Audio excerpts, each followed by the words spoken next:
بھائیوں، پردے میں تشریف فرمائی سردار ماؤں بہنوں، آج کا جلسہ دستار بندی اور بے نام مقرر معروف راہی۔ آج جیسا میں نے اپنے آپ کو کبھی ذلیل بھی نہیں پایا، اور انشاءاللہ معافی کے ساتھ یہ اعلان بھی کرتا ہوں کہ آئندہ ایسے جلسوں میں کم از کم اپنے نفس کو مات دیتے ہوئے یہ کہتا ہوں کہ انشاءاللہ کبھی شرکت نہیں کروں گا۔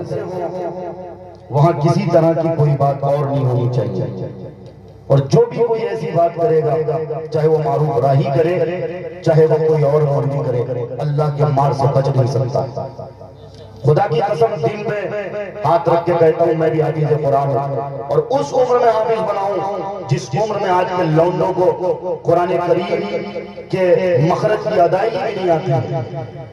گواہ ہیں آپ کے بھائی بھائی کے لوگ اور میرے جتنے رشتہ دار ہیں اور میرے علاقے کے علماء، میں نے آپ کے سامنے جو قرآن کریم کی آیت پڑھی ہے، القصہ مختصر، وقت کم ملا اور میں وہ مولوی ہوں جو بہت دیر تک مائک پر بھونکتا بھی نہیں۔ جو آیت پڑھی ہے اس تناظر سے پہلے ایک بات یہ کرنی ہے، حالات کے تیور یہ بتاتے ہیں کہ مسلمانوں جاگو، نہیں جاگو گے تو نقشے سے بھی مٹا دیے جاؤ گے۔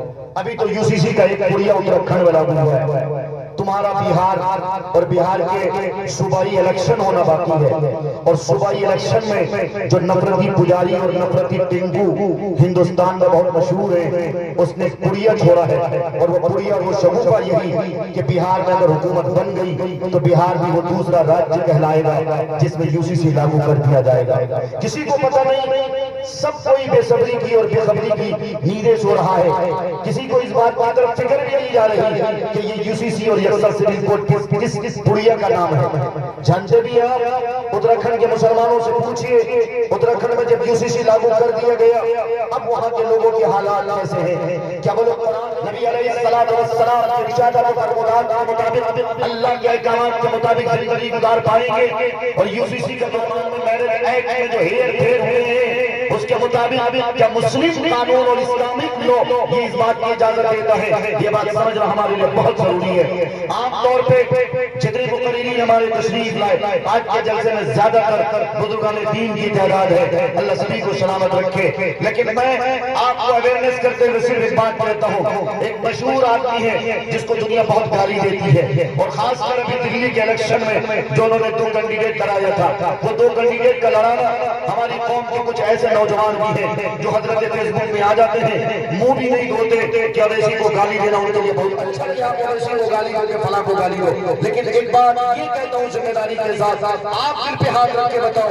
آپ کب تک کسی کی غلامی کرو گے؟ کب تک آپ کے پیروں پہ زنجیر پیروں میں غلامی کی زنجیر لٹکی رہے گی؟ کیا آپ کے سامنے قرآن کریم کی آیت نہیں ہے جس میں کہ اللہ تبارک و تعالیٰ فرماتا لا يتخذ المؤمنون الكافرین اولیاء من دون المؤمنین؟ مجھے بتائیں انصاف کے ساتھ، آپ جن کافروں کو اپنا دوست بناتے ہو، جن کو سمجھتے ہو کہ یہ ہمارے مسیح ہو سکتے، خیر خواہ ہو سکتے، ہمارے قائد اور ہمارے دانشور ہو سکتے، کبھی نہیں ہو سکتے۔ پاک طاہر کی سرزمین آج بھی ہے۔ عیدگاہ میں جب جلسہ ہو رہا تھا، حضرت مولانا اسرار اللہ قاسمی نور اللہ مرکلہ اس پروگرام میں تشریف لائے تھے، اور میں بحیثیت نقیب تھا۔ 3 طلاق کا مسئلہ تھا، 3 طلاق کے بارے میں حضرت رحمت اللہ علیہ کو پوچھا گیا، حضرت رحمت اللہ علیہ آپ نے اپنی بات کیوں نہیں اٹھائی؟ جانتے ہو حضرت رحمت اللہ علیہ بولیے، اللہ تعالیٰ حضرت کی قبر کو اللہ تبارک و تعالیٰ قریب رحمت فرماوے۔ حضرت رحمت اللہ علیہ نے بات یہ کہی کہ کانگریس نے 2 پالیسی نے مجھے اس بات پر مجبور کیا کہ میں اپنے آپ کو بند کرنے پر مجبور ہوں، اور یہ بات انہوں نے کہی تھی، میں نہیں کہہ رہا، حضرت نے یہ بات کہی تھی۔ آج بھی آپ کے بھاگ باہر کے علماء موجود ہیں۔ حضرت رحمت اللہ علیہ نے کہا مجھے کہا گیا آج لوک سبھا کا جو صدر چلنے والا تھا، صدر کی کارروائی کو روک دیا گیا، روک دیا گیا، اور 3 طلاق کو پاس کر لیا گیا۔ میرے بھائیوں میرے بزرگوں، ایسے ہی 3 طلاق لگاتار اس طرح کے کئی قانون بنتے چلے گئے۔ اس کے بعد ایک پھر اور ایک شوشہ NRC اور CAA کا چھوڑا گیا۔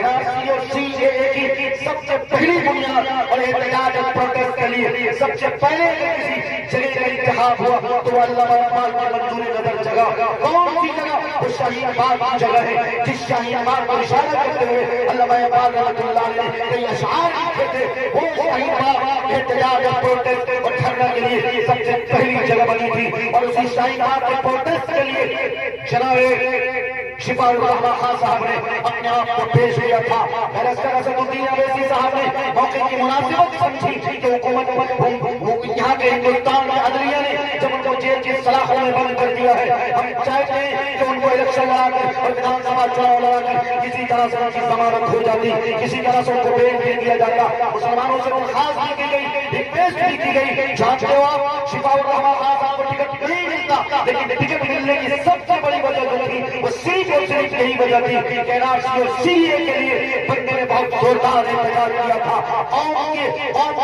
فکر کرتے ہوئے، ملت اور امت کی فکر کرتے ہوئے، قرآن اور حدیث کی خدمت کے لیے انہوں نے یہ احتجاج کا حصہ لیا تھا۔ لیکن آج شفاء الرحمٰن خان صاحب کا کیا حال ہوا؟ دلی کا چناؤ ہم سب کے سامنے ہے، القصہ مختصر، بہرحال آتے جائیے۔ اس کے بعد پھر NRC اور CAA کا مدعا کچھ دن تک تو ٹھنڈا رہا۔ اس کے بعد بات آتی ہے کس کی؟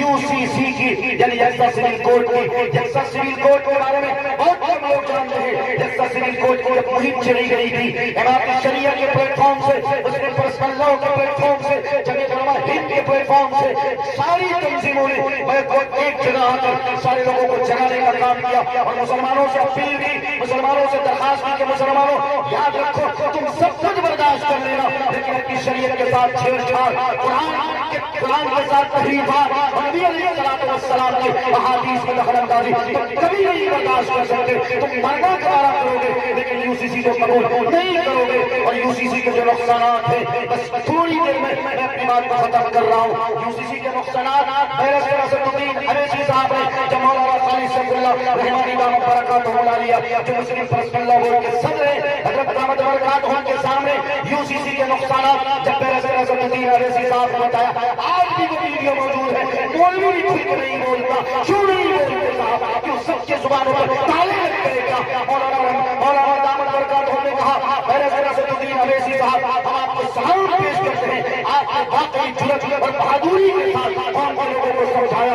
اگر یکساں سول کوڈ پاس کر دیا گیا تو سمجھو کہ 18 سال کی عمر سے پہلے جو ہم اور آپ اسلامی دینوں کے مطابق، اسلامی قانون کے مطابق اپنی بیٹیوں کی شادیاں کراتے نہیں کرا پاؤ گے، چونکہ یکساں سول کوڈ میں میرج ایکٹ کے تحت یہ قانون ہے کہ 18 سال سے پہلے کوئی اپنی بچی کی اور بیٹی کی شادی نہیں کرا پائے گا۔ اس کے بعد دوسرا اس میں پراودھان بتایا گیا، دوسری کنڈیشن یہ بات بتا دی گئی، کیا جانتے ہیں جیسے آج چاہے حافظ نواسی صاحب ہو، مولانا ظفرول صاحب ہو، یا علاقے کے جو امام صاحب ہو، جو مولوی صاحب ہو، کوئی بھی نکاح پڑھاتا بچی کا نکاح ہو